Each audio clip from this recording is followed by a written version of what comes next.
আমি এখন আছি সাতক্ষীরার ২ আসনের সাতক্ষীরা লাবণীর মোড়ে চায়ের দোকানে, একটি চায়ের আড্ডায়। এখানে চায়ের আড্ডায় অংশগ্রহণকারী মানুষের কাছে সামনের আসন্ন ত্রয়োদশ সংসদ নির্বাচনে তাদের প্রত্যাশার কথা জানবো আমরা।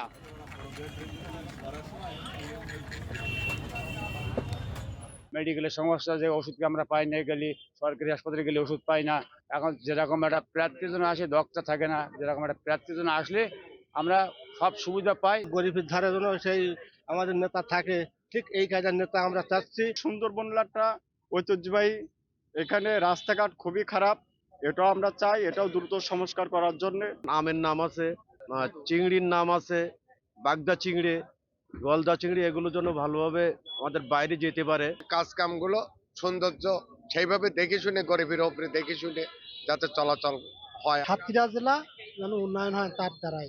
হানাহানি মারামারি দল এইসব যেন আমরা না চাই। আমরা চাই যে সুস্থভাবে নির্বাচনটা হোক। আমরা যাতে সুস্থভাবে চলতে পারি সেই আশাই করি আমরা, সেইভাবে একটা নির্বাচন চাই। প্রত্যেকটা মানুষ যাতে তার ভোট কেন্দ্রে যে নিজ ভোট প্রয়োগ করতে পারে। যোগ্য এবং সৎ নিষ্ঠাবান লোক আমরা চাই।